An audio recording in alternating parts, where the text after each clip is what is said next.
যাকাতটা হচ্ছে ইসলামী অর্থ ব্যবস্থার একটা মূল মানদণ্ড, বলেন আলহামদুলিল্লাহ। ইসলামিক অর্থ ব্যবস্থার মূল মানদণ্ড, যেই মানদণ্ডের মাধ্যমে আল্লাহ রাব্বুল আলামিন এই পৃথিবীর বুক থেকে দারিদ্রতা বিমোচন করতে চান, বলেন আলহামদুলিল্লাহ। যাকাতকে বাদ দিয়ে, যাকাত ভিত্তিক অর্থ ব্যবস্থা বাদ দিয়ে সারা বিশ্বের সমস্ত অর্থনীতিবিদরা এক হয়ে, সমস্ত সায়েন্টিস্টরা এক হয়ে, সমস্ত বুদ্ধিজীবীরা এক হয়ে হাজারবার যদি চেষ্টা করে একটা দেশ থেকে দারিদ্রতা দূর করবে, দরিদ্র মুক্ত করবে দেশটাকে, যাকাত ভিত্তিক অর্থ ব্যবস্থা ব্যতীত কোশ্চিন কেন সেটা সম্ভব নয়, বলেন আলহামদুলিল্লাহ। বিশ্বের বড় বড় অর্থনীতিবিদ, বিশ্বের বড় বড় ব্যক্তিবর্গ, বিশ্বের বড় বড় মাথাওয়ালা ব্যক্তি, যাদেরকে আমরা বুদ্ধিজীবী বলি, অনেক চেষ্টা করেছে, আজ পর্যন্ত কোন দেশকে তারা দারিদ্র মুক্ত করতে পারেনি। কথা বলেন ঠিক কিনা? একমাত্র দারিদ্রতা মুক্ত করেছিলেন আমার নবী, আপনার নবী মুহাম্মদুর রাসূলুল্লাহ সাল্লাল্লাহু আলাইহি ওয়াসাল্লাম, কেবলমাত্র যাকাত ভিত্তিক অর্থ ব্যবস্থার মাধ্যমে। কথা বলেন ঠিক কিনা? আল্লাহর রাসূল সাল্লাল্লাহু আলাইহি ওয়াসাল্লামের জামানা থেকে শুরু করে এই যে যাকাত ভিত্তিক অর্থ ব্যবস্থার সক্রিয়তা যেভাবে মানুষ অনুভব করেছে, এর উপকার লাভ করেছে, ইসলামের পঞ্চম খলিফা নামে খ্যাত হযরতে ওমর ইবনে আব্দুল আজিজ রাদিয়াল্লাহু তাআলা আনহু, তার শাসন আমলে এসে যাকাত নেওয়ার মতো কোনো গরিব লোক খুঁজে পাওয়া যায় নাই। সুবহানাল্লাহ বলে। চিন্তা করেছেন কেমন অর্থ ব্যবস্থা? যাকাত নিবে এমন কোন দরিদ্র ব্যক্তি খুঁজে পাওয়া যায় নাই সারা পৃথিবীতে। তাহলে এই যাকাতের বিধানটা কেমনে, কিভাবে তারা বাস্তবায়ন করেছিল একবার চিন্তা করে দেখেন। ছোট্ট একটা হাদিসে ঘটনা আছে, আমি কি বলবো? সেটা হচ্ছে একবার ইয়েমেনে এক ব্যক্তি জীর্ণ শীর্ণ পোশাক পরে কাঁধে একটা বড় বস্তা নিয়ে মরুভূমি দিয়ে হাঁটতেছে। হাঁটতে হাঁটতে ক্লান্ত হয়ে গেল, দেখলো পাশে একটা মরা গাছ, সেই গাছের পাশে গিয়ে বসলো। সেখানে গিয়ে দেখে গাছের ওপর প্রান্তে একজন ব্যক্তি ভিক্ষুকের মতো দেখা যায়, জামা ছেঁড়া, সাথে একটা বস্তা নিয়ে সে ওখানে বস্তা মাথার নিচে দিয়ে ঘুমিয়ে আছে। সে চিন্তা করলো, যাক সারা দেশ ঘুরলাম, এই যে বস্তার ভিতরে আমার যাকাতের টাকা, এটা দেওয়ার মতো কোনো মানুষ খুঁজে পেলাম না। সুবহানাল্লাহ বল না। যাকাতের টাকা আলাদা করে বস্তায় নিয়ে ঘুরে মানুষকে দেওয়ার জন্য, নেওয়ার মতো কোনো মানুষ পায় না। সুবহানাল্লাহ বল। তিনি এবার ঘুরতে ঘুরতে চিন্তা করলেন, একটা লোক তো পাইছি, এই লোকটাকে আমার যাকাতের টাকা দিয়ে আমি যাকাত থেকে ভার মুক্ত হব, আল্লাহ যদি কবুল করে। এই চিন্তা ভাবনা করে তাকে ডাক দিল, এই ভাই উঠেন, আপনি এখানে শুয়ে আছেন কেন, সমস্যা কি? এই নেন আমার বস্তা ভরা টাকা, এগুলো আমার যাকাতের টাকা। যাকাতের টাকা যে কাকে দেব আমি খুঁজে পাচ্ছি না, আপনাকে পেয়েছি, আপনাকে দেখে গরিব মনে হচ্ছে, এই টাকাগুলো আপনি নেন, নিয়ে আমাকে উদ্ধার করেন, আপনি গ্রহণ করেন মেহেরবানি করে। ওই ব্যক্তি এটা শোনার পর লাভ দিয়ে উঠলো, ধর্মীয় কি বলেন আপনি? আপনি কয় টাকা নিয়ে আসছেন যাকাত দেওয়ার জন্য? আমার যে বস্তা দেখতে পাচ্ছেন, এই বস্তার ভিতরে কয়েক কোটি টাকা নিয়ে আমি এক সপ্তাহ পর্যন্ত ঘুরতেছি, যাকাত দেওয়ার মতো কোনো দরিদ্র মানুষই খুঁজে পাচ্ছি না। আর জোরে বলেন না সুবহানাল্লাহ। এটা হচ্ছে যাকাত ভিত্তিক অর্থ ব্যবস্থার সুফল। আর আমাদের সমাজে কায়েম হয়েছে সুদ ভিত্তিক অর্থ ব্যবস্থা, ঠিক কিনা বলেন? এই সুদ ভিত্তিক অর্থ ব্যবস্থা গরিবকে গরিব বানায়, ধনীকে আরো ধনীতে রূপান্তরিত করে। কথা বলেন ঠিক কিনা? আমরা সুদ ভিত্তিক অর্থ ব্যবস্থা চাই না। সুদী মহাজন যদিও দেশের এখন প্রধানমন্ত্রীর দায়িত্ব পালন করছেন, তার একটা দুর্নাম আছে, সুদী মহাজন, সুদী মহাজন। আমরা চাই না এই দুর্নামটা তার থাকুক। কথা বলেন ঠিক কিনা? এবার সুযোগ এসেছে, যেমনি ভাবে সুদী কর্মকাণ্ড করে সারা বিশ্বে আপনি ফেমাস হয়েছেন, ঠিক তদ্রূপ ভাবে ইসলামিক একটি অর্থ ব্যবস্থা বাংলাদেশে প্রণয়ন করে সারা বিশ্বের দরবারে সমস্ত মানুষের হৃদয়ে আপনি জায়গা করে নেবেন, আমরা আশাবাদী। কথা বলেন ঠিক কিনা? কথা বলেন ঠিক কিনা? এই সুদ ভিত্তিক অর্থ ব্যবস্থা আমরা চাই না। এই সুদ ভিত্তিক অর্থ ব্যবস্থা গরিবকে আরো গরিব বানায়, গরিবকে গরিব বানায়। আমরা দেখেছি ব্র্যাক ব্যাংকের কার্যাবলী মানুষের বাড়িঘর পর্যন্ত ভেঙে নিয়ে আসছে কিস্তি দিতে পারে নাই বলে। ঠিক কিনা বলেন? হয়েছে না বাংলাদেশে? হয়েছে না? এটা আমরা আর দেখতে চাই না। ঠিক কিনা বলেন? কে কে চাই না একটু হাত তুলে দেখাই না আমরা। এগুলো আমরা দেখতে চাই, এগুলো আমরা দেখতে চাই না। আল্লাহর নবী মুহাম্মদুর রাসূলুল্লাহ সাল্লাল্লাহু আলাইহি ওয়াসাল্লাম বলেছেন, যখন এই সমাজে যাকাত পাই টু পাই ভাবে আদায় করা হবে, প্রত্যেকটা ধনীর কাছ থেকে যাকাতের টাকা আহরণ করে গরিবদের মাঝে বিলিয়ে দেওয়া হবে, কয়েক বছরের মধ্যে ওই দেশটা স্বনির্ভর হয়ে যাবে। ওই দেশে গরিব কোনো মানুষ খুঁজে পাওয়া যাবে না। সুবহানাল্লাহ বলেন। কেননা যাকাত শব্দের অর্থই হলো বৃদ্ধি পাওয়া। যাকাত অর্থ কি? যাকাত অর্থ বৃদ্ধি পাওয়া বা বেড়ে যাওয়া। আমরা দেখতে পাই যাকাত দিলে কমে যায়, এটা আমরা দেখি না? দেখি না? আমরা দেখি যাকাত দিলে কমে যায়, আসলে কমে না। সুবহানাল্লাহ কোন। তাই তো আল্লামা ইকবাল এই যাকাতের উদাহরণ দিতে গিয়ে তিনি খেজুর গাছের সাথে আঙ্গুর গাছের সাথে তিনি তুলনা দিয়েছেন। তিনি বলেছেন, যাকাতে মালে বদর কুন কে ফজলায়ে রোজরা চুবাগে বন বেশকানন্দর বেশতর দিগর আঙ্গুরা। সুবহানাল্লাহ বলেন। আল্লামা ইকবাল বলেন, যাকাতের উদাহরণ হলো আঙ্গুর গাছের মতো, যাকাতের উদাহরণ হলো খেজুর গাছের মতো, নারিকেল গাছের মতো।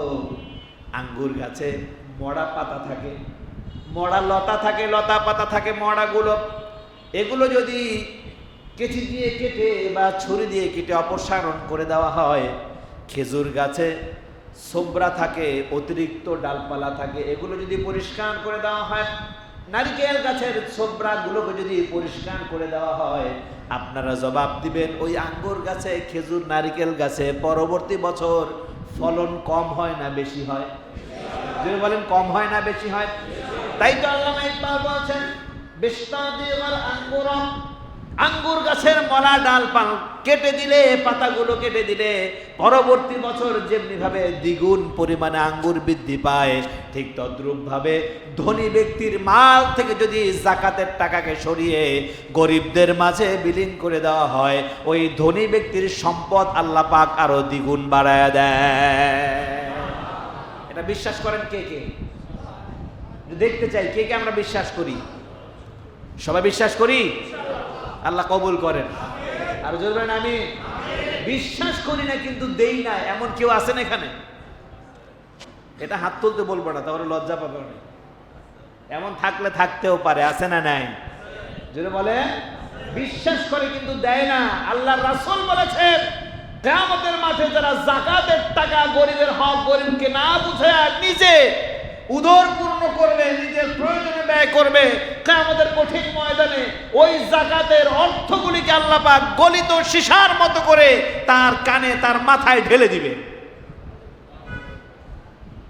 অপর এক বর্ণনার মধ্যে এসেছে, এটা বস্তা বানিয়ে বিশাল ভারী আকারে তার কাঁধে ঝুলিয়ে দেওয়া হবে, এমন ওজন হবে এটা নিয়ে সে হাঁটতে পারবে না, ডাবতে ডাবতে জাহান্নামের গর্তের ভিতরে ঢুকে যাবে সে। নাউজুবিল্লাহ বলেন। আল্লাহ রাব্বুল আলামিন বলেছেন, ওয়াইলুল লিল মুশরিকিন আল্লাযীনা লা ইউতুজ যাকাতা ওয়া হুম বিল আখিরাতি কাফিরুন। আল্লাহ রাব্বুল আলামিন বললেন, ওই সমস্ত মুশরিকরা ধ্বংস হোক। নাউজুবিল্লাহ বলেন। ওই সমস্ত মুশরিকরা ধ্বংস হোক যেই সমস্ত মুশরিকরা যাকাত দিতে অস্বীকার করে এবং আখিরাতের দিবসকে তারা অস্বীকার করে।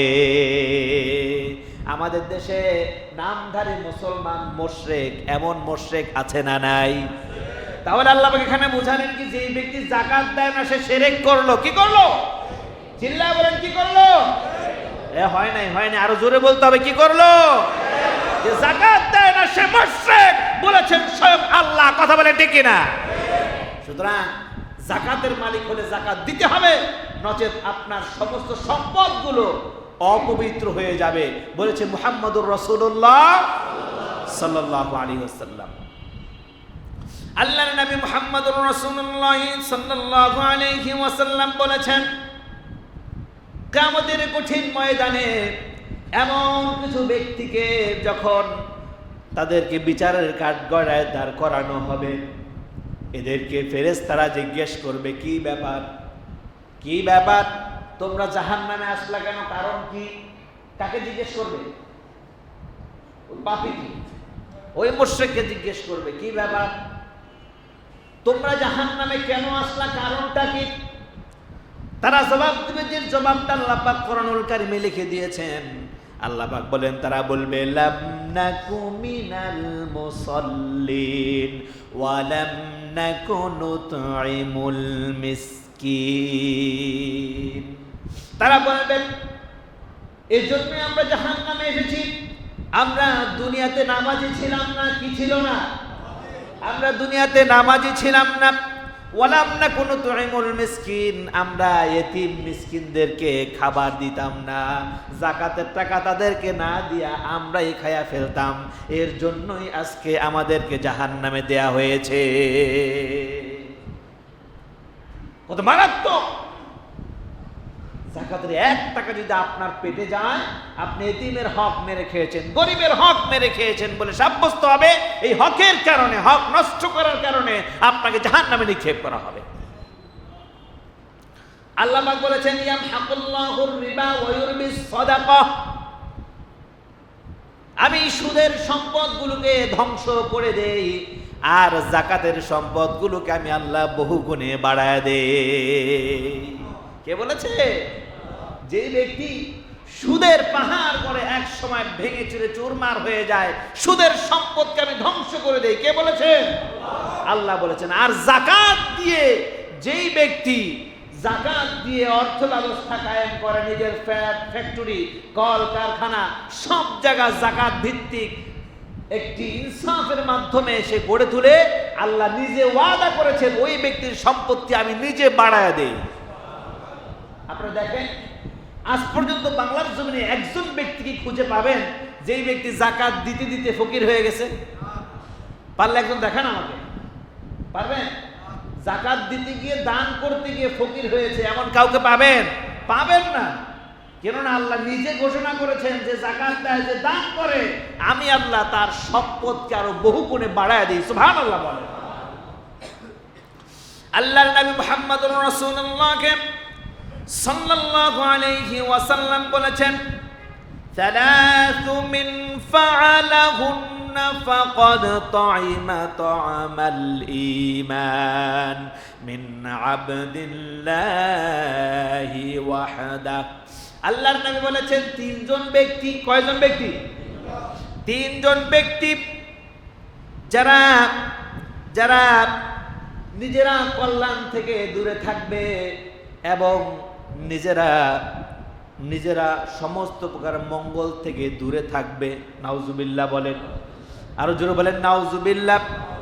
সেই 3 জন ব্যক্তি হচ্ছে গিয়ে, নাম্বার 1 হচ্ছে স্বেচ্ছাচারী শাসক। স্বেচ্ছাচারী শাসক, যা মন চায় তাই বিচার করে, নিজের পক্ষে বিচার করে, মাজলুমের পক্ষে বিচার করে না। এমন স্বেচ্ছাচারী শাসক আমাদের দেশে ছিল কি ছিল না? জোরে বলেন, ছিল কি ছিল না? আল্লাহ পাক বলেছেন এরা হচ্ছে জাহান্নামী। এরা হচ্ছে, আল্লাহর নবী বলেছেন এরা হচ্ছে জাহান্নামী। দ্বিতীয় নাম্বারে হচ্ছে, যেই ব্যক্তির উপরে যাকাত ফরজ হয়েছে, যাকাত দিল না, এই ব্যক্তিও হলো জাহান্নামী। আমার রাসূল বলেছেন তৃতীয় নাম্বারে ব্যক্তি হলো যেই ব্যক্তি দরিদ্র হয়ে পাপাচারে লিপ্ত হয়ে যায়, এই ব্যক্তিও হলো জাহান্নামী ব্যক্তি। দরিদ্রতার কারণে অসাধু পথ বেছে নেয় এমন লোক আছে না নাই? এটা আওয়াজ দিয়ে বলে। দরিদ্রতার ভয়ে চুরি করে, ডাকাতি করে, ছিনতাই করে। আল্লাহ পাক এদের ব্যাপারে বলেছেন এরা প্রকাশ্যভাবে জাহান্নামী ব্যক্তি। আল্লাহর রাসূল সাল্লাল্লাহু আলাইহি ওয়াসাল্লাম অপর হাদিসের মধ্যে বলেন,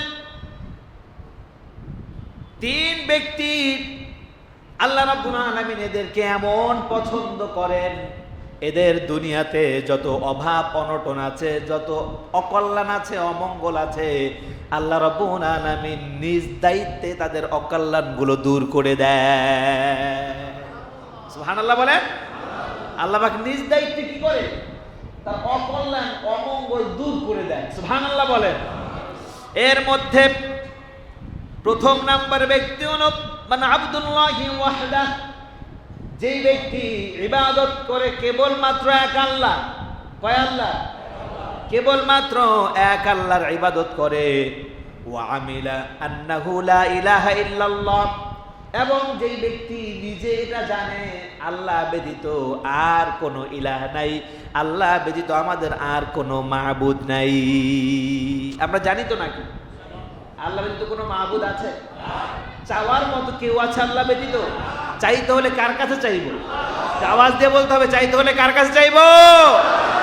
আল্লাহর নবী বলেন, যখন এই ব্যক্তি জানে আন্নাহু লা ইলাহা ইল্লাল্লাহ, আল্লাহ ব্যতীত আর কোনো মাবুদ নাই, আর কোনো আমার ইলাহ নাই, ইবাদতের উপযুক্ত নাই।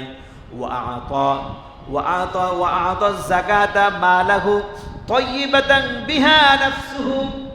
আল্লাহ রাসূল সাল্লাল্লাহু আলাইহি ওয়াসাল্লাম এরপরে বলেন, যেই ব্যক্তির উপরে যাকাত ফরজ হয়েছে, যাকাত ফরজ হওয়ার পর নিজের মাল থেকে খুশি চিত্তে, আত্মচিত্তে খুশি হয়ে নিজের বক্রতাকে, মনের বক্রতাকে দাবিয়ে রেখে আত্মচিত্তে হাত খুলে দিয়ে যাকাতের টাকা মানুষকে দিয়ে দেয়, আমার রাসূল বলেন এই তিন ব্যক্তি আল্লাহর জিম্মায় চলে যায়। তাদেরকে আল্লাহ ভালোবাসেন, তাদের সমস্ত অকল্যাণ এবং অমঙ্গল আল্লাহ পাক দূর করে দেয়। আর জোরে সুবহানাল্লাহ বলবেন না? তাহলে যাকাত দিতে হবে কি হবে না এটা বলেন। এবার আমরা জানবো আসলে যাকাতটা কার উপরে ফরজ হয়েছে। দরকার আসলে জানা এটা। আল্লাহর নবী মুহাম্মদুর রাসূলুল্লাহ সাল্লাল্লাহু আলাইহি ওয়াসাল্লাম বলেন, যেই ব্যক্তি তার কাছে এমন সম্পদ আছে, সারা বছর খেলো, পড়লো, সব কিছু করলো, সব কিছু করার পরেও তার কাছে নেশাব পরিমাণ মাল রয়ে গেছে, নেশাব পরিমাণ মাল জমা রয়ে গেছে, আমার রাসূল বলেন ওই ব্যক্তির উপরই যাকাত ফরজ। এখন নেশাব পরিমাণটা কি এটা আমাদের জানা দরকার, তাই না? নেশাব হচ্ছে ইমাম আবু হানিফা রাহমাতুল্লাহি আলাইহি আমলে তিনি একটি নেশাব তৈরি করেছেন যে এইটাই নেশাব হবে, এর নিচে আর নেশাব হয় না।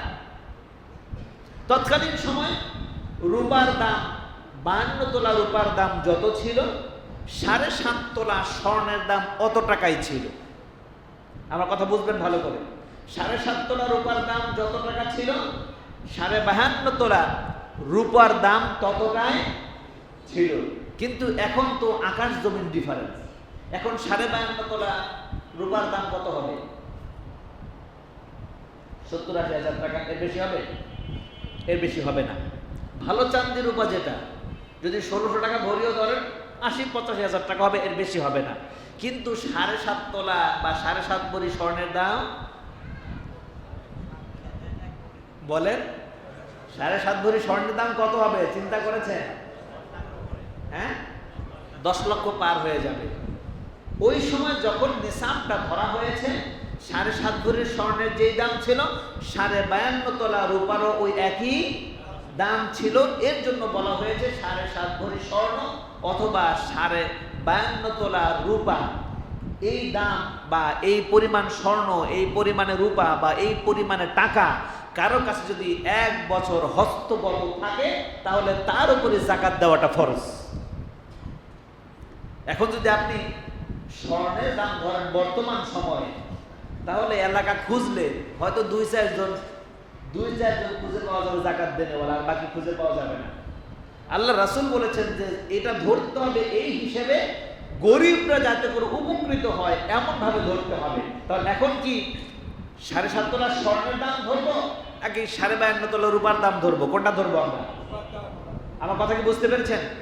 এখন নেসাবের মালিক বা যাকাতের মালিক হিসেব করতে হলে আমাদের এখন ধরতে হবে রূপার দামটা।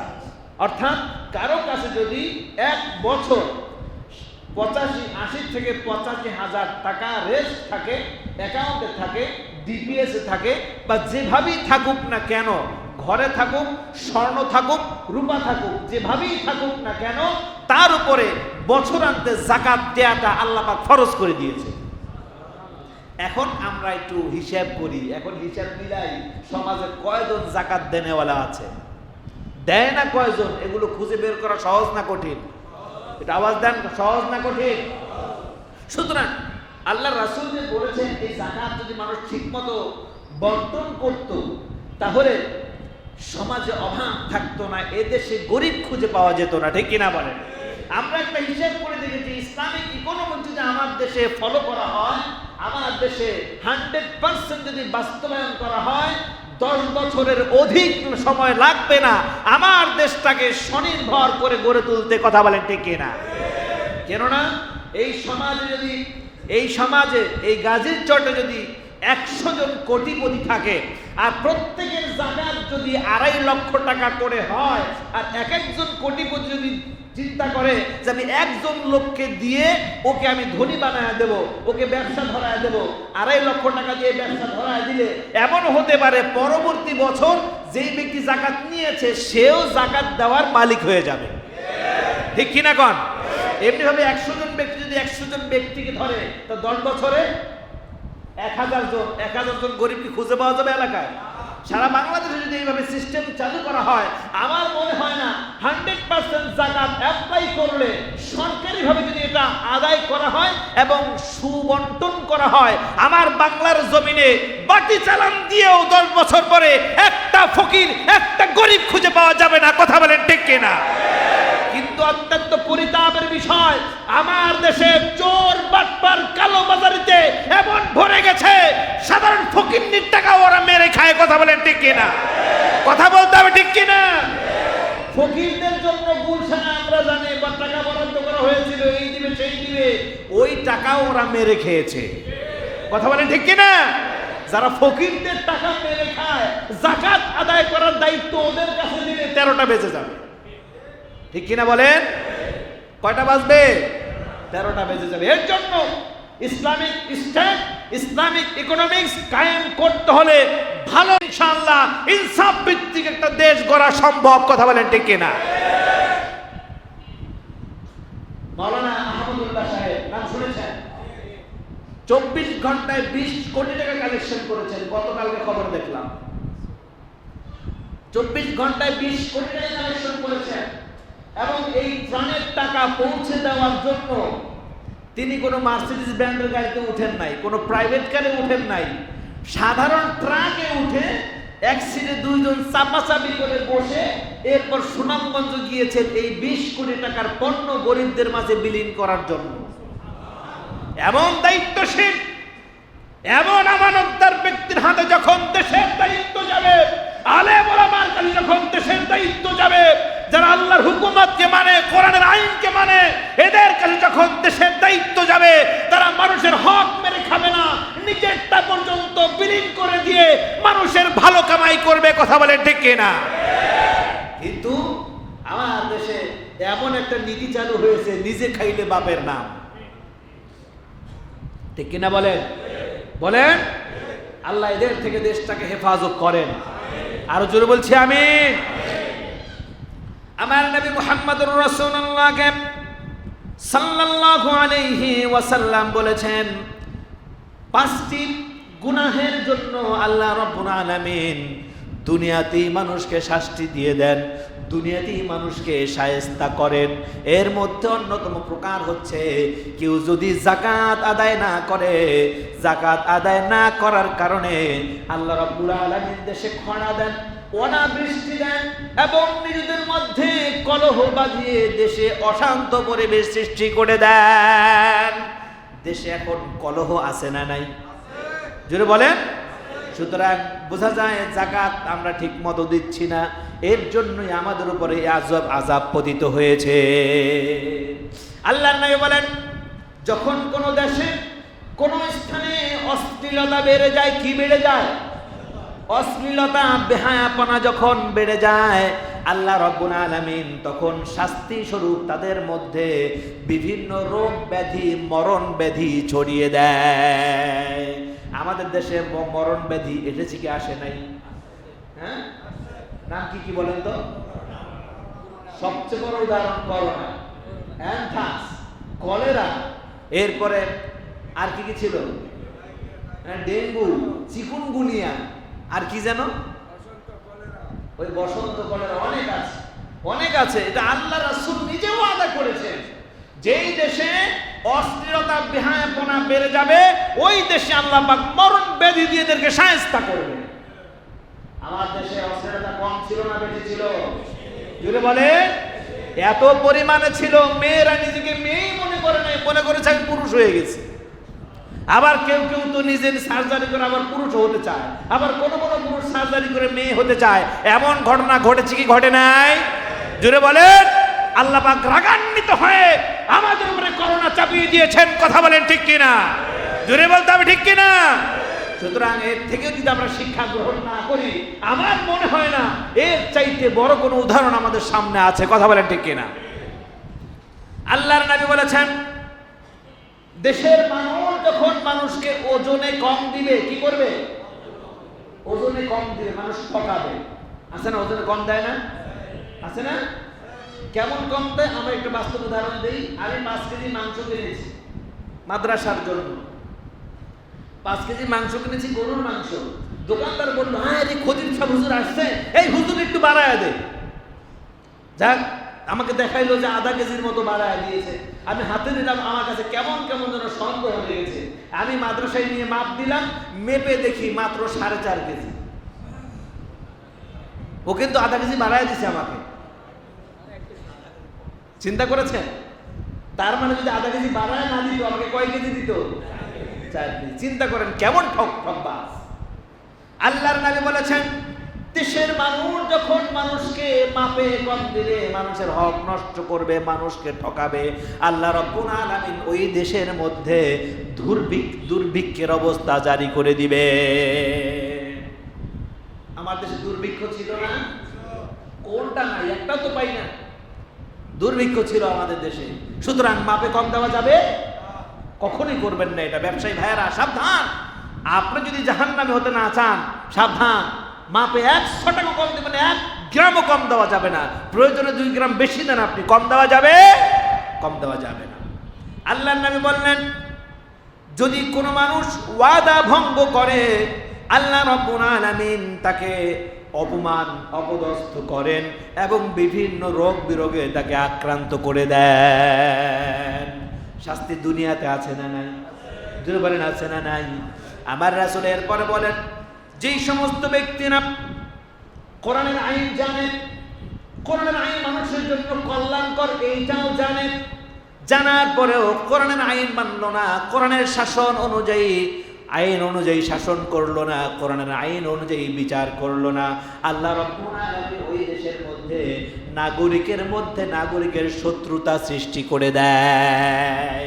দলের ভিতরে শত্রুতা সৃষ্টি করে দেয়। আছে না নাই? দলের ভিতরেই কোন্দল, মারামারি করে নাস্তানাবদ, এমন দেশে ঘটনা ঘটে নাই? ঘটেছে। সুতরাং সাবধান। কোরআনের আইন জেনেছেন আপনি, কোরআন আইন বাস্তবায়ন করার ইচ্ছা আপনার মনে থাকতে হবে, নচেত আপনি মুসলিম থাকতে পারবেন না। আমার প্রাণের ভাইয়েরা, আমরা জানলাম যাকাত কার উপরে ফরজ। এবারে জানবো আমরা কোন কোন জিনিসের উপরে যাকাত ফরজ। জানা দরকার আছে না? 5টি জিনিসের উপরে যাকাত ফরজ হয়। কয়টা?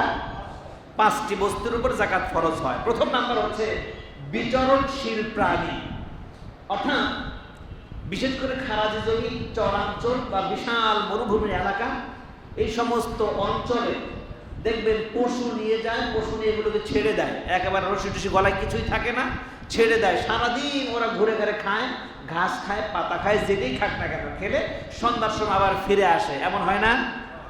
আমাদের দেশে তেমন একটা নাই, আরবে আছে এটা, মালয়েশিয়াতে আছে, মিডল ইস্ট কান্ট্রিগুলোতে আছে এগুলো, যে বিস্তীর্ণ চারণভূমি, এখানে পশুকে ছেড়ে দেওয়া হয় এবং সেখান থেকে তারা খাবার আহরণ করে। ওই প্রাণীর উপরেও আল্লাহ পাক যাকাত ফরজ করেছেন, সুবহানাল্লাহ বলেন। এটা আমাদের দেশের জন্য তেমন একটা প্রযোজ্য নয়, এজন্য আমরা সামনে বাড়ছি। দ্বিতীয় নাম্বার হচ্ছে স্বর্ণ এবং রৌপ্য। স্বর্ণ যদি বর্তমান হিসেব অনুপাতে, তাহলে আমরা টাকা কত হিসেব করলাম, কত টাকা থাকলে যাকাত ফরজ হয়? 80 থেকে 85,000 টাকা থাকলে এটা 1 বছর রেস্টে থাকতে হবে। আপনার এই দিনে টাকাটা জমা হয়েছে, এই টাকাটা 1 বছর জমা থাকতে হবে, রেস্টে থাকতে হবে। পরবর্তী বছর এই টাকাটার যাকাত আপনার উপর ফরজ হবে। ঠিক তদ্রূপ ভাবে এই টাকার দামে স্বর্ণ যত আনাই পাওয়া যায়, 1 ভরি পাওয়া যাবে, 8 আনা বা 9 আনা পাওয়া যাবে সর্বোচ্চ, তাই না? তার মানে সহজ মাসালা হচ্ছে এই, কারো অধীনে যদি 9.5 আনা বা 9.5 আনা স্বর্ণ যদি 1 বছর থাকে, তাহলে ওই গয়নার, ওই স্বর্ণের যাকাত দেওয়া ফরজ। রাগ করলেন? হ্যাঁ, আমার মা বোনেরা শুনে তো রাগ করে দিয়েছে। হ্যাঁ হুজুর কি কয় এটা? স্বামী যদি নাও দেয়, আমার মা আপনার উপরে দেওয়াটা ফরজ। এটা না হয় কিয়ামতের মাঠে এই স্বর্ণকে আগুন দ্বারা গলিয়ে আপনার কানে, আপনার নাকে, আপনার গলায় ঢেলে দেওয়া হবে। স্বামী যদি নাও দেয়, আপনাকে যেভাবে দিতে হবে, স্বামীর কাছ থেকে আদায় করতে হবে। আর বাংলাদেশের মায়েরা এত চালাক, স্বামীর কাছ থেকে কিভাবে আদায় করতে হয় সমস্ত পলিসি তাদের জানা আছে, ঠিক না? বাস্তব না? কেমনে আদায় করতে হয় খুব ভালো জানে। তাহলে এটা গেল স্বর্ণের হিসাব, স্বর্ণ রূপার হিসাব গেল। এরপর হচ্ছে নগদ টাকা। নগদ টাকাও তো বললাম নাকি, শতকরা। তাহলে কত টাকা দিবেন? শতকরা 2.5%। কত টাকা? শতকরা 2.5%। 1 লক্ষ টাকা থাকলে কত টাকা দিতে হবে? 2,500 টাকা। 1 কোটি টাকা থাকলে কত টাকা দিতে হবে? 2.5 লক্ষ টাকা। সহজ হিসাব, একদম সহজ হিসাব। এরপর আসেন বিক্রয়ের জন্য মালামাল। ব্যবসায়ী ভাইদের জন্য বলছি, বিক্রয়ের জন্য আপনি যে মালামাল কিনেছেন, ওইটা যদি নেশাব পরিমাণের ভিতরে হয়, 80 থেকে 85,000 টাকার ভিতরে হয়, অধিক হয়, আপনার জন্য যাকাত দেওয়া ফরজ। তার মানে অধিকাংশ ব্যবসায়ীদের উপরে যাকাত ফরজ, ঠিক না? এই ব্যবসায়ীরা যদি ঠিক মতো যাকাত দেয়, এলাকায় গরিবের একটাও থাকবে? যদি বলে থাকবে। আমরা তাহলে চেষ্টা করবো ইনশাআল্লাহ বলি সবাই, বিক্রয়ের জন্য মালামাল। আপনি বালু কিনেছেন, ইট কিনেছেন, বিক্রয়ের জন্য গার্মেন্টসের সুতা কিনেছেন, বিক্রয়ের জন্য সোয়েটার বানিয়েছেন, বিক্রয়ের জন্য। এরপরে আপনি কেমিক্যাল কিনেছেন, এইটা দিয়ে মাল তৈরি করে বিক্রয় করবেন, ঠিক না? এরপর আপনি কার্টন কার্টন ভরে রেখেছেন, দাম বাড়লে বিক্রি করব। এই যে রমজান মাস আসার আগে আপনারা অনেকে রাগ করবেন না, অনেক ব্যবসায়ী আছে পেঁয়াজ মজুদ করে রেখেছে, 250 টাকা কেজি পর্যন্ত হয়েছিল, ঠিক না? রসুন মজুদ করে রেখেছে, আদা মজুদ করে রেখেছে, যদিও অবশেষে এগুলো পচে গেছে, ফেলে দিয়েছে, তারপরও আপনার উপরে কিন্তু যাকাত ফরজ। যাকাত ফরজ হয়েছে। যেটা আপনি বিক্রয়ের জন্য কিনেছেন, সেটাই আপনার জন্য যাকাত দেওয়া ফরজ। আপনি জমি কিনেছেন, হুজুর জমি কিনলে তো যাকাত দেওয়া লাগবে না। না, এখানেও ছাড় নাই। জমি কিনেছেন, বিক্রয়ের উদ্দেশ্য মনে একটু হলেও আছে, ওই জমিরও যাকাত দিতে হবে। রাগ করলেন? হ্যাঁ, ওই জমিরও যাকাত দিতে হবে। হ্যাঁ, যদি নিজে বসত বাড়ি করে থাকার জন্য জমি কিনেন, ওইটা আল্লাহ মাফ করবেন, ওইটার যাকাত দেওয়া লাগবে না। তবে বাড়ি করে ভাড়া দিয়ে খাবেন, ভাড়া খাবেন, ওইটারও কিন্তু যাকাত হবে। এখন বলবেন হুজুর আমার তো প্রত্যেক মাসে টাকা আসে, ভাড়া আসে, ভাড়া যায়, ভাড়া দিয়ে থাকে তো থাকে না, এটা হিসেব করবো কিভাবে? পার্সোনালি আসলে আমি ভালোভাবে বুঝিয়ে দিব, তারপরে এখন বলার চেষ্টা করছি যতটুকু সম্ভব। এইটার যাকাতটা এভাবে আদায় করবেন, আপনি হিসেব করবেন মাসে আপনার কত টাকা ভাড়া আসলো, কারেন্ট বিল কত গেল, গ্যাস বিল কত গেল, এবং হাউস মেইনটেনেন্স চার্জ কত গেল, ওইটা বাদ দিবেন এখান থেকে। ওইটা বাদ দেওয়ার পর আপনার পারিবারিক খরচ কত গেল ওইটাও বাদ দিবেন। বাদ দেওয়ার পর আপনি হিসেব করবেন কত টাকা থাকলো।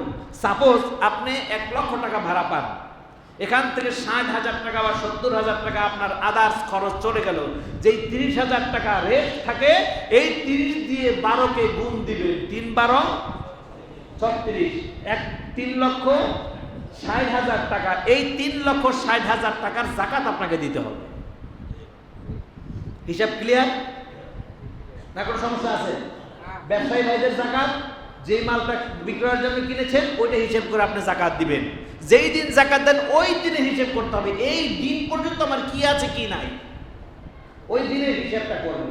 চাকরিজীবী একই অবস্থা, এবার বাড়িওয়ালা ভাড়াটিয়া একই অবস্থা। এই নিয়মে যদি আমরা যাকাত দেই, আমাদের এলাকার ইনশাআল্লাহ গরিব দুঃখীদের আমরা সহায়ক হতে পারবো ইনশাআল্লাহ বলি সবাই।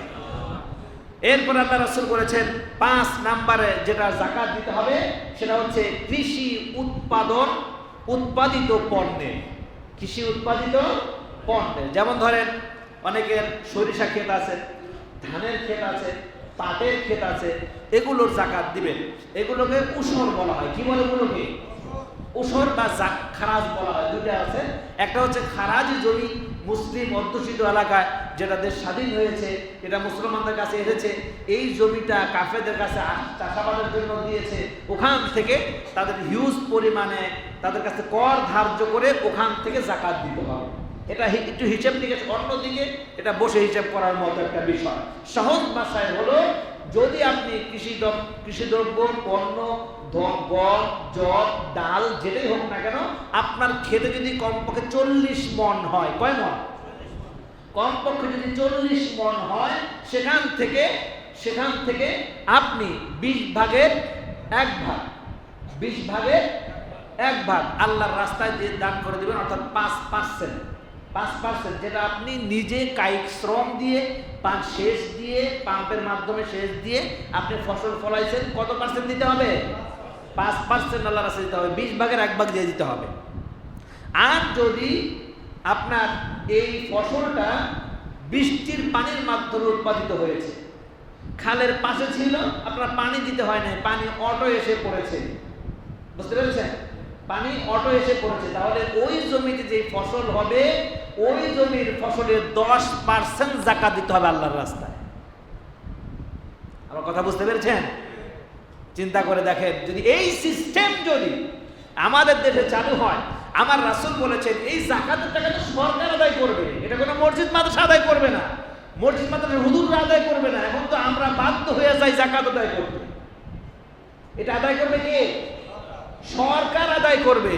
কিন্তু যেই সরকার আমাদের দেশে আসে যায়, এই সরকার যদি আদায় করে 100%, বলবে যে আদায় করছি 10%, বাকি 90%। নাউজুবিল্লাহ বলেন, জোরে বলেন নাউজুবিল্লাহ। আল্লাহ এগুলো থেকে আমাদেরকে হেফাজত করেন, আর জোরে বলছি আমিন। সুতরাং মার্কেট, ফ্যাক্টরি, বাসাবাড়ি, দোকান যেভাবে দিলে থাকুক না কেন, বছরান্তে হিসেব করে আমরা চেষ্টা করব রমজান মাসে যাকাত দেওয়ার জন্য। রমজান মাসে যদি যাকাত দেওয়া যায়, 1 টাকা যাকাত দিলে 70 টাকার সওয়াব পাওয়া যাবে। অন্য সময় যাকাত দিতে পারবেন, কিন্তু এত সওয়াব পাওয়া যাবে না। সুতরাং রমজান মাসে দিলে 70 থেকে 700 গুণ পর্যন্ত আল্লাহ যদি বাড়িয়ে দেয়, আমাদের কোনো আপত্তি আছে? যেটা বলেন, তাহলে রমজান মাস হলো যাকাত আদায়ের অফুরন্ত মাস, অফুরন্ত সময়, মুখ্যম সময়। আমরা ইনশাআল্লাহ যাকাত আমাদের উপর ফরজ হয়েছে, সবাই আমরা যাকাত দিয়ে দিব ইনশাআল্লাহ বলি সবাই। এবার আসুন আমরা জানবো, যাকাত আমার ফরজ হয়েছে জানলাম, যাকাত কি এটাও জানলাম, যাকাত দিতে হবে এটাও জানলাম, এরপর জানলাম কি কি বিষয়ে যাকাত দিতে হবে, কি হলে যাকাত দিতে হবে এটাও জানলাম। এবার আমরা জানবো কাকে কাকে যাকাত দেওয়া যাবে, এটা জানা দরকার আছে না নাই? আল্লাহ পাক বলছেন, ইন্নামাস সাদাকাতু লিল ফুকারাই ওয়াল মাসাকিন والعاملين عليها والمؤلفة قلوبهم وفي الرقاب والغارمين وفي سبيل الله وابن السبيل فريضة من الله والله عليم حكيم আল্লাহ তাআলা বলেন তোমাদের উপরে যে যাকাত ফরজ হয়েছে সেই যাকাত তোমরা নির্দিষ্ট খাতে ব্যয় করবে, নির্দিষ্ট খাত ছাড়া অন্য কোনো খাতে তোমরা ব্যয় করবে না। সেই খাতগুলো আমি তোমাদের সামনে উল্লেখ করছি। প্রথম নাম্বার হলো ইন্নামাস সাদাকা, তোমার এই যাকাতটা তুমি দিবা লিল ফুকারা, ওই সমস্ত অভাবী মানুষ যারা ফকির, যারা ফকির, ওয়াল মাসাকিন যারা নিঃস্ব সহায় সম্বলহীন, ওই মিসকিনকে তুমি দান করতে পারবা। ওয়াল আমিলিনা আলাইহা, এবং যাকাত আদায়ের যারা কর্মচারী, যদি সরকারি রাষ্ট্র হয় তাহলে এটা তাদেরকে যাকাত দিতে পারবা। ওয়াল মুআল্লাফাতু কুলুবুহুম, এবং যাদের অন্তর ইসলামের প্রতি আকর্ষণ করা যায়, আকর্ষিত করা দরকার, এমন অমুসলিম, হিন্দু হতে পারে, খ্রিস্টান হতে পারে, বৌদ্ধ হতে পারে, এমন অমুসলিমকে দেওয়া যাবে কি হিসাবে? যাতে করে ইসলামের প্রতি তাদের সহানুভূতি বাড়ে, ইসলামের প্রতি যাতে সহানুভূতি বাড়ে, ভালোবাসা বাড়ে, এর জন্য তাদেরকে দেওয়া যাবে। ওয়াল মুআল্লাফাতু কুলুবুহুম ওয়া ফির রিকাব, এরপর বলছেন তোমার আত্মীয় স্বজনদের ভিতর থেকে নিকট আত্মীয় যারা যাকাত প্রাপ্ত হতে পারে, গরিব, যাকাতের মালিক হন নাই, দিন আনতে পান্তা ফুরায়, এমন ব্যক্তিকে তুমি যাকাত দান করতে পারবে। ওয়াল গারিমিন, এবং ঋণগ্রস্ত ব্যক্তিকে তুমি যাকাত দিতে পারবে। কাকে? ঋণগ্রস্ত ব্যক্তি, এমন ঋণ ব্যক্তি যে মনে করেন তার 1 লক্ষ টাকা ঋণ আছে, এখন যদি ঋণ সে পরিশোধ করে সে নিজেই ফকির হয়ে যাবে, এমন ব্যক্তি আছে না? যে ঋণটা আছে অনেক বলে হুজুর সুযোগ পাইছি, যাকাত দেওয়া লাগবে না।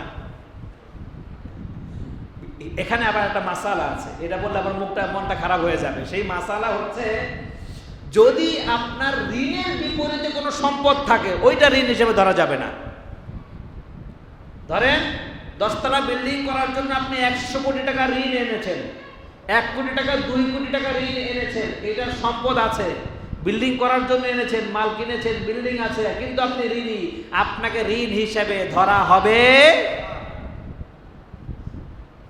ঋণগ্রস্ত হিসেবে আপনাকে ধরা হবে না। ওইটা ঋণ নয়, ওইটার পরিবর্তে আপনার সম্পদ আছে, যেই ঋণের পরিবর্তে সম্পদ আছে ওইটা ঋণ ধরা যাবে না। যে ঋণ করে এনেছেন, খেয়ে ফেলেছেন, নাই কিছু, শেষ, এখন সব সম্পদ বিক্রি করেও ওই ঋণ পরিশোধ করতে পারবেন না, পরিশোধ করলে আপনি ফকির হয়ে যাবেন, তাহলে আপনি যাকাতের টাকা গ্রহণ করতে পারবেন। এখন দেখেন কে কে যাকাতের টাকা নিতে পারবেন, আমরাও দেব ইনশাআল্লাহ। আল্লাহ রাব্বুল আলামিন এরপরে বললেন ওয়া ফি সাবিলিল্লাহ, আল্লাহর রাস্তায় দিবা। কার রাস্তায়? আল্লাহর রাস্তায় দিয়ে দিবা, আল্লাহর রাস্তায় দিয়ে দিবা। কত গরিব মানুষ আছে, মিসকিন আছে, পথচারী আছে, তাদের কল্যাণার্থে তুমি দান করে দিতে পারো। আল্লাহ রাব্বুল আলামিন চাইলে তোমার এই দানকে কবুল করে নেবেন। ওয়াবনিস সাবিল, যিনি মুসাফির তাকে তুমি দিতে পারবা। ফারিদাতাম মিনাল্লাহ, ভালো করে শোনো, আল্লাহ পাক হুঁশিয়ারি করছেন, আল্লাহর পক্ষ থেকে তোমার উপরে আমি যাকাতকে ফরজ করে দিয়েছি। ফারিদাতাম মিনাল্লাহ, আল্লাহর পক্ষ থেকে তোমার উপরে যাকাত ফরজ হয়ে গিয়েছে। সুতরাং যাকাত না দিয়ে নিজেকে আড়ালে রাখার কোনো সুযোগ নাই। ফারিদাতাম মিনাল্লাহ ওয়াল্লাহু আলিমুন হাকিম, মনে রেখো আল্লাহই ফরজ করে দিয়েছেন, আর আল্লাহই হচ্ছে উত্তম বিচারক। উত্তম বিচারক কে? আল্লাহ। উত্তম বিচারক হচ্ছেন একমাত্র আল্লাহ, একমাত্র হাকিম হচ্ছেন তিনি, যা মানুষের সব কিছু তিনি জানেন, পুঙ্খানুপুঙ্খানুভাবে বিচার করবেন। তুমি দুনিয়াতে মানুষের চোখ ফাঁকি দিতে পারো, আল্লাহর চোখে কখনো ফাঁকি দিতে পারবে? আল্লাহর চোখে কখনো ফাঁকি দেওয়া সম্ভব নয়। সুতরাং আমরা এখানে প্রতীয়মান হলাম, এখানে 8 ব্যক্তির কথা আল্লাহ রাব্বুল আলামিন এখানে ঘোষণা করেছেন। কয় ব্যক্তির কথা? 8 ব্যক্তির কথা ঘোষণা করেছেন। 1 হচ্ছে ফকির, 1 কি? ফকির। 2 হচ্ছে মিসকিন। 3 হচ্ছে ওই যাকাত আদায়ের কর্মচারী, ইসলামিক রাষ্ট্রে না, আমাদের রাষ্ট্রে না। ওয়াল মুআল্লাফাতু কুলুব। 4 নাম্বার হচ্ছে গিয়ে অমুসলিমদের মন আকর্ষণ করার জন্য এবং নিকট আত্মীয় স্বজন, ওয়াল গারিমিন ঋণগ্রস্ত ব্যক্তি, অফি সাবিলিল্লাহ আল্লাহর রাস্তায়, ওয়াবনিস সাবিল এবং মুসাফির যিনি আল্লাহর রাস্তায় তাকে দেওয়া যাবে। এই 8 জন ব্যক্তি ছাড়া আর কাউকে যাকাতের টাকা দেওয়া যাবে। অনেক অনেক পাষণ্ড কম্পক বাজে ব্যক্তি আছে। গত রমজান আমি দেখেছি একজন মুরব্বী এই মসজিদের সামনে দাঁড়িয়ে দাঁড়িয়ে কাঁদতেছে, বলে হুজুর আমি কি যাকাতের টাকা খেতে পারবো? আমি বললাম বাজান আপনি যাকাতের টাকা খাবেন কেন, কারণটা কি? বলে হুজুর ওই দিকে দেখতেছেন ওখানে একটা 6তলা বিল্ডিং, আমার ছেলের এই বিল্ডিংটা, আমার ছেলের বিল্ডিংয়ে আমি দারোয়ানের চাকরি করি। চিন্তা করেন কত বড় বদমাশ! নিজের বাবাকে দারোয়ানের চাকরি দিয়েছে, ওই বাবা আবার মানুষের কাছে এনেছে যে আমি কি যাকাতের টাকা খেতে পারবো কিনা। আমি বললাম আপনার ছেলে দেয় না? হয় না, বেতনের টাকা যা তাই দেয়, 1 টাকা বেশিও দেয় না, বোনাস তো দেয় না। আর আমাকে খাওয়ার জন্য আমার পরিবার আছে, কোনো টাকা পয়সাই দেয় না। এর জন্য আজকে আমি যাকাতের টাকা তালাশ করতেছি। মনে রাখতে হবে, বাবা মা যত গরিব হোক না কেন, বাবা মা যত গরিব হোক না কেন, তাদেরকে কখনো যাকাতের টাকা দেওয়া যাবে, কোনোভাবেই দেওয়া যাবে না যাকাতের টাকা। যদি ভাই বোন গরিব হয়, যে এমন গরিব, তাহলে আপনি যাকাতের টাকা কেন দিবেন?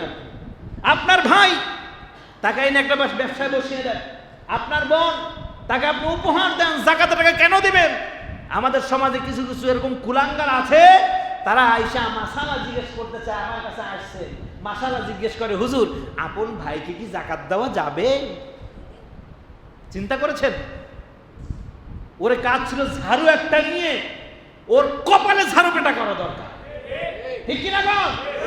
তুমি আসছো যাকাতের টাকা ভাইকে দিতে পারবা কিনা না? তুমি আসছো যাকাতের টাকা বোনকে দিতে পারবা কিনা না?